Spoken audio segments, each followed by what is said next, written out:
my name was announced and I prayed. I said, God, I don't want to stand here and preach. I want to learn as I speak. And I want everyone listening to learn. I always ask people that stand on the pulpit, like, how do you do it when you stand and preach and you know God is speaking to you, He's teaching you, He's trying to correct you and change you. It's very hard. I don't know if anyone has experienced it, be it you're standing here and preaching on the pulpit, the men or even the women. And I prayed to God, I said, God, speak to me. And I want to learn, correct me. And when He gave me the topic, I kept saying no. I kept trying to change it in, like, use different terms and simple English and open the dictionary. And He kept bringing me back. To be honest, I was having sleepless nights. I'm like, maybe I should do this and do something that is easy for me. But to be honest, I know that the Lord is teaching me something, not because I'm perfect or anyone is perfect, not because it's a new year, no, but it's something we have to do. If we say we've received Christ, it's something we have to learn every day with the grace of God. I'm just going to read a few phrases. I just want everyone to listen and be quiet and just listen. Number one, that's not my problem. I'm going to live my life. They are a basket of deplorables and they're irredeemable. She's so fake. He's a hypocrite. That one, he can never change. Only God can help him. How can he do that? How can she do that? She calls herself a child of God. She's so proud. He's so proud. He's full of himself. He thinks he knows everything. He's such a horrible person. Oh, that one, nothing can save him. That one, he can never change. Oh, this one, God is punishing him for her sins. God is punishing her for her sins. What do they sound like? Condemnation, hatred, bullying, pride, and we are judging one another. You cannot judge a stranger you don't know. You can only judge somebody you can identify and someone you know very well. You can only judge a friend, someone you see in church, your co-worker, and all that. When the disciples saw the blind man, what did they ask Jesus? Who has sinned? Him or his parents? That means they knew it was either him or his parents. They had prejudged him. And what did the Lord say? Neither him nor his parents. He's blind to the glory of God. The problem, this happens in society, and unfortunately it happens amongst us Christians, it happens in the church, where behind that screen there's social media. You're bullying, you're judging, you're saying things you really wouldn't say. It's not your username is some name people cannot identify. And unfortunately it happens in the church, it happens in our everyday life, it happens when we're talking to our friends, when we're talking to our spouses, it happens when we're on that group chat, but we don't see it. It's easy for us to see what people are doing wrong and how he can do better, and how, we know everything. We know the how, when, who, what, oh, do this and do that. We have to be still. What is the state of your mind? When we judge, at times we judge in our thoughts. What are you thinking towards your fellow brethren? What are you thinking towards your neighbor at home? What are you thinking towards your spouse, towards someone who has made you upset? And then two things I just want us to take from it. It says, Romans 2:1 says, therefore you are inexcusable, O man, whoever you are, who judge.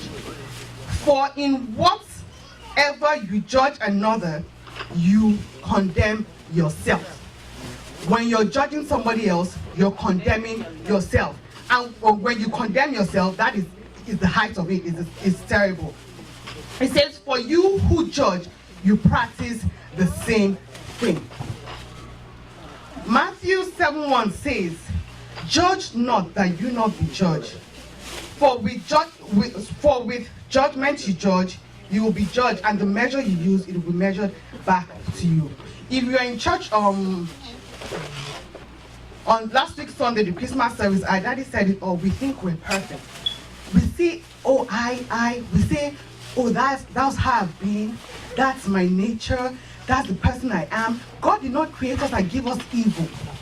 God did not create us and give us wickedness and give us hatred and bitterness or just thinking evil towards your neighbor, be you know that person or not. God did not create us and give us a spirit of pride, of unforgiveness, and of arrogance or malice. When we're going through situations, it's easy for us to say, oh, she did this, he did that, he did. But we need to be still and say, God, yes, I'm going through this, but what are you trying to teach me? You can only get to that point when you have been in the place where you have judged somebody else. Oh, I'm reacting this way because he did this to me, or she did that to me. Oh, I said this because I thought this. We justify ourselves. We always have a reason why we do certain things. And of course, we say, oh, we feel, oh, I'm so humble. We're not humble. We feel we're wise. We're not wise. We're foolish before God. We think we know everything, but we're not. It's the grace of God. And unfortunately, our children are looking at us and they're picking up these bad habits. We shouldn't judge. What Psalm 139 to 23-24 says, search me, O God, and know my heart. Try me and know my anxieties, and see if there's any wicked way in me, and lead me in the way everlasting. When I heard of this psalm, I was so afraid to say this prayer, because I'm like, even what I've been through, like, God is so hard, and when I'm telling you to search me, I'm surrendering myself. Mind you, when God is searching you, he's not patting you on the back and say, oh, this is my child who I'm well pleased. No. He's going to reveal the things he wants you to change. He's going to reveal the things he wants you to correct. He'll reveal the things he wants you to be healed, whatever it is.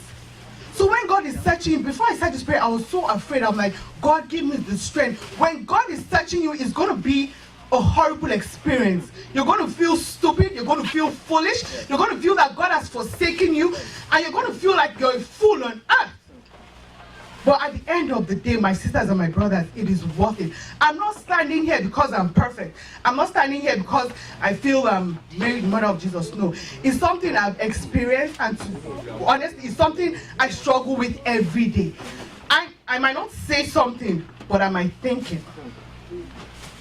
And when we go through trials, it's not a big miracle. It's not something that's going to fall from the sky and maybe, God forbid, stones or rock.